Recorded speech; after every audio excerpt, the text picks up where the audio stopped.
All right, welcome here. We are going to talk about Emma Twigg and what I consider to be her, I'll say her fatal flaw, but that's a bit of a misnomer, obviously, because she's had an incredibly successful career, far more successful than most people could ever dream of having. However, uh, I always pull for her, but she has some issues. And I think that at one point she had the opportunity actually to have gone down as one of the greatest women scullers around. She could have done it probably for near a decade. But she has a couple of issues that always jump out to me. And I think that they have held her back from doing quite as well as she could have. And again, I preface this by saying that she is one of the best scullers in the world. She has been amazingly successful. She is incredibly fit, incredibly fast, and this is not to take anything away from her. This is just to highlight how small things, if we don't address them, they can hold us back. But sometimes addressing them is very tough because we reach a certain level and we have a great amount of success with a certain style or with a certain technique that we have. So to actually change that as we move through the career becomes very tough mentally and physically, because physically we've done so many strokes along a certain pathway that it becomes very ingrained. And it's kind of like a rut in a road where you drive that wagon down the road again and again and again. Eventually you get in these ruts, right? And getting that to change, now you say, okay, I want you to drive down that road, but we want you to just move your wagon over by half a wheel. Well, that wheel now is always just going to keep going back into that rut. This is why it's really, really hard to make some of these changes. So to make them, it takes a tremendous amount of discipline and effort, and even with that, sometimes we don't do it. And every single rower out there has issues that can be worked on. So I'm highlighting her simply because I believe the physical potential is so high, and she does in fact have obviously an Olympic gold medal, so she has reached the pinnacle. I think though that she could have had a number more World Cups and World Championships to her name had she addressed some of these issues. I say some of these. I'm going to touch on two things. One thing I'm going to spend most of the time on, and the other thing I'm going to touch on as well. So the first thing, we're going to start here just off the start, and this here is back from the 2012 games. So we're going to hit, I've got it muted, we're going to hit play, and hopefully there's no copyright strikes on this, because obviously I have been struck before. So we're going to start this off here, and what we're going to look at is hand heights, and especially and specifically hand heights coming into the catch and just after the catch. So now she does her extraction here, and we want to keep that left hand over the right. That left hand should always remain above the right. But as she comes to the catch, we see here how, that left hand drops down below the right. And what that causes to happen, obviously, is the boat will go off balance. You can sort of see the boat doing a little roll there, right? Because that upsets the balance. So now what you've got is you've got side-to-side motion. That's going to wobble. That's going to make the boat, number one, it's unstable, so you can't create your platform. But two, it's also just going to waste energy on the boat. The big thing, though, here is when that happens, this first part now when the blades are in and that right hand is above, we need to get that left hand back over top. So we see there, that's moving it through the water. So instead of actually having all the forces moving horizontally down the line of the boat, what we have now is vertical motion that's putting that boat back into a position where it can be as stable and as possible, and therefore get the maximum response out of that power application. So this part here where those hands are changing through there, that's not nearly going to get the power application that it should, because this is remedying a situation, and now it's going to be maximum power application through that second part. We're going to watch this here again for the next stroke. Boom, look at that next one. Again, we see the same thing. And we come up. And it's not just her. Other people do this. But when we look at sort of trends, I tend to look for trends. I never want to really look at what do I see over one stroke. And I know there are coaches out there, I've worked with them, who will literally record somebody for 1 or 2 strokes in a row, and then that's it. And then they take it back and they look at it and they tell the person, this is what you need to work on. I like having at least a 30-second block, because anybody can have 1, 2, 3, 5 bad strokes. What I want to see is, how does a person row over time? So again, we get there. This one here is much better, right? Much better. And this again is right off the start. So this is, oh, and then we see the hands there again.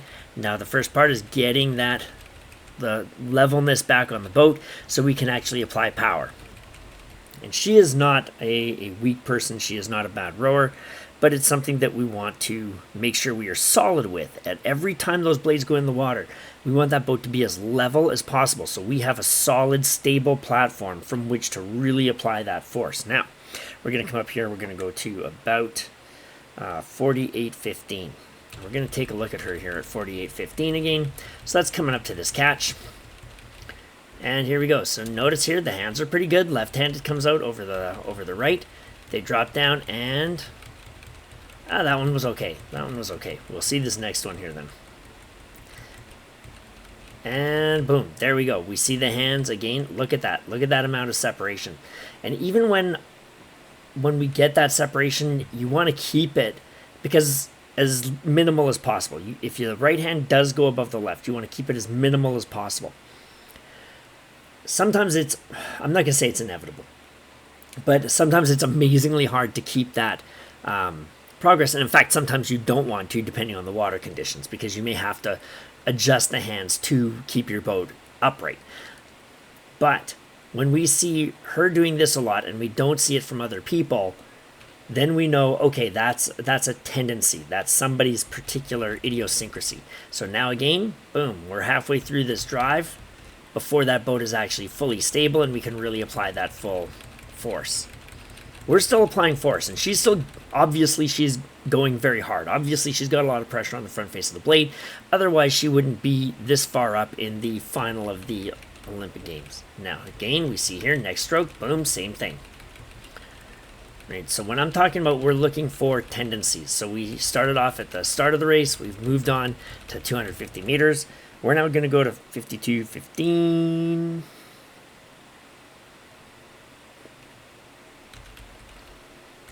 And we're going to see here again. So this angle is going to change in just a second.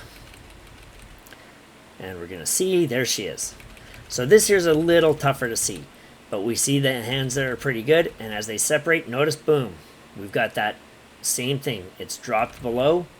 So we take this here, the first bit, see the angle of the handles, and now they stabilize. Right, so here we go. So this here's 4 minutes later, so it's significantly through. See again. We see here, similar thing. They come through, and boom, now they stabilize. Now we're going to go to 52.58. Okay. So here we go. So 52.58. Coming into the catch. Hands look good. Look at that right hand going up. Okay. They separate. The right hand's going up. And we saw, okay, that right hand went up. The left hand stayed down. We're going to look at this next one. And these are not, sometimes they're not huge, right? Look at this same thing. Look at that right hand this time. It went way up. Okay. Versus the left. Sometimes they're not huge. Sometimes they are. But sometimes they're not huge. But each time we do this, we are giving, look at this here again, right? We are giving something to the competitors that we need not give them. We're slowing our boat down. We're limiting the amount that we can actually maximally move our boat. And that is effectively telling these people, here, take a lead because I don't need it. I'm just going to give you that distance on me. Right? Here we go. That was not a bad one from her, right? A number of years ago, I actually did a breakdown on these two here coming through, basically sort of from here to the finish, and it's pretty neat watching these two actually. But when we see that there, we see a consistency of the issue, meaning there is a trend. That's what we're looking for, and that's a trend that affected her, 12 years ago. Now we're going to come here. We're going to look at this one, and we're going to start off here. That is, we're going to go to up to here. Okay.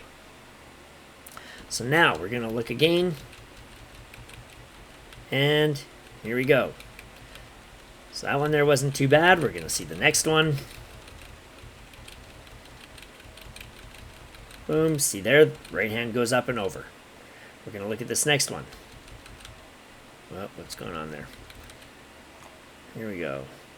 Boom. Right there. See that? Look at this again. Right? Big drop. Boat's unstable. First part of the stroke. And look how much of the legs go while we're stabilizing these blades. Look how much of the legs are being used. Until about here where it levels, most of the legs are done here, right? Most of the legs are done. So it's a huge testament to just how strong and powerful and fit she is, that she can really do this when she's missing out on the top part of that stroke, the initial engagement of those quads and glutes as much as she does. And she's still able to perform as well as she does. So when we watch it, that's what we're seeing. We're see there again, right? And again. That time was better. That time again we saw it, right? So we see these things time and again, continually over time. So that's been over a 4-year period, and we're still seeing those same issues. I'm just going to try to get closer to the end here, see if we can get a shot. Okay, we'll see here. Okay, I'm just doing this one off the cuff. I haven't got a timestamp here. I'm just going to sort of see how it goes. So let's back up to where we... Okay, here we go. And we're just going to kind of see what we see here. There you go. Saw it again. Saw it again. Saw it again. That time was better. Saw it again. Saw it again. Right? Saw it again. Saw it again. And these are not small ones. A lot of these, they're noticeable. They're big. So this is something that should have been dealt with over time. Right? This is something that if you take... I don't want to say if you take it seriously. Clearly she takes it seriously. Nobody devotes the amount of time they do and not take it seriously. But if you want to really reach the peak of what you can do, there's a lot of times that you can step back and you can say, look, I'm training physically as hard as I can. The increases I'm going to get are going to be so incremental. There's got to be somewhere else that I can find speed. That's when, to me, you have to go back and look at the technique. Likewise, at times you may look at the technique and say, look, anything I change here is going to be so minimal that I simply need to look at, do I have to change my physical training to get bigger increases? Maybe that's the better area to focus your attention to get the speed increases. With someone like Emma Twigg, who is, I believe she's the world record holder, or was, in the 5,000 meter erg, she's physically as, I'm not going to say as good as she's going to get. Nobody's ever sort of as good as they will get. But she's not going to get huge speed increases by focusing on more physical training. She could get significant speed increases by focusing on this technical issue. The other issue now that we're going to talk about, and that was just the one of them. So the other one that we're going to talk about, we're going to come to this year's World Cup 2. And we're going to watch this, and unfortunately there's not a frame by frame, but what we're going to watch is she also has a tendency to shoot the slide at times. So sometimes she's nice and tall, sometimes she shoots the slide. And we're going to look at this here. So we are going to watch, boom, coming up. See there. We're going to back it up just a little bit now.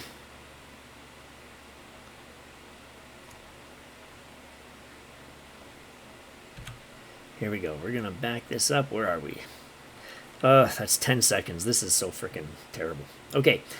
There. See that shoot. Boom. See the bum go out. Boom. There goes the bum. Okay. So there's a shooting of the slide. And again, when you're as strong as she is, you can't afford to have that loss of power right at the catch. So now she's got at the catch where she's got to be applying the power. She not only has a tendency to get the hands in the wrong position, which put the boat in an inopportune position to get power application to it. But she also is shooting the slide, meaning that what power she does get from her legs, some of that is being sapped even further.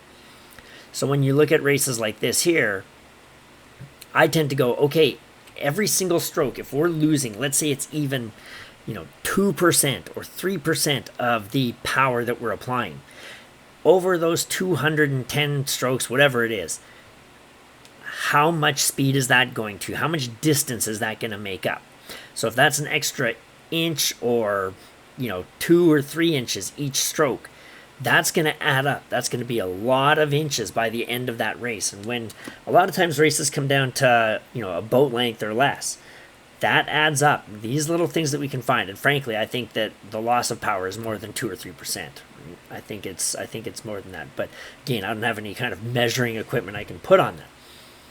But when you see people at this level, and for me, this is why it's frustrating. I always see, look at this, right? Hands are off there, and she's tending to shoot the slide here. Hands are better there, right? Hands are better there. So if she locks this in, that's going to be better, right? That's going to be so much stronger if she's doing this every single time, and then she locks that body angle in, that shoulder hip angle, and just drives the legs down without changing that angle. And what I'm going to say here is I'm going to go back to this one here. And it's probably around here. There's a side shot.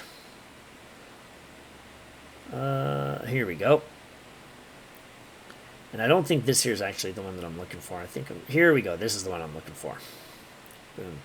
Okay, so we're going to play this. And this is what I'm talking about holding that shoulder hip angle. So we come here. We're going to maximize this.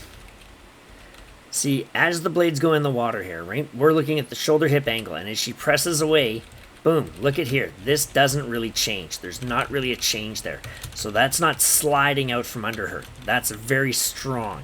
So if we can do that, and we put that into the power of someone like Emma Twigg, where she's got tremendous physical power. See there? That was slipping through the water right there. Right? Boom. See that? Just a little shoot. A little shoot. There you go. A little shoot. If we can grab that, if we can hold that body angle and she can really press against it as though she's bracing. I like to liken it like as though it's in the Star Wars movie where they're in the trash compactor and those walls are closing in. Okay, so if you're pressed in there like that and the walls are closing in and you've got your back against the one wall and you put your feet up on the other and you press the legs down and you try to push those walls apart, your bum won't be able to slide out because there's too much pressure against it. It's being held in place. Well, we need our body to effectively be that wall, be that holding it in place. So every bit of energy we drive through those legs is going to push that wall back, or in this case, lock the blades and then push the boat past the blades. That's what I'm talking about. So that's what I wanted to sort of talk about. If anybody out there watches this and then goes on to watch the Olympics, just look for this with Emma Twigg as she goes through her stuff. You will probably, I'm guessing you'll notice it. I haven't seen anything. I think the races are actually just about to start now. For whatever races are going on, this is day 5 of the Olympics that is going to be starting. Either it has started or it's going to be starting right away. But feel free to look at it. If you look at it through the the heats from day 4, I believe you saw it there. So there you go. So those are my thoughts. And again, I think it's disappointing because I would have liked to have seen her put that together and really, create that dominant run over the from 2012 till now. I think it could have been something very, very spectacular to see. But having said that, she still had a tremendous career. There is not a single thing that we can take away from her, and nobody's going to ever say, oh, wow, your career was a real dud, right? Because no, she's one of the best in the world. But I think she just should have tightened that up, right? It's something that should have been addressed over the ensuing decade. That's just my thoughts, and hopefully somebody got something out of this video and or enjoyed it. Feel free to leave comments. I'm always happy to take them. You can put likes, you can put dislikes. I will not be offended. I'm not going to be crying myself to sleep over any dislikes or negative comments.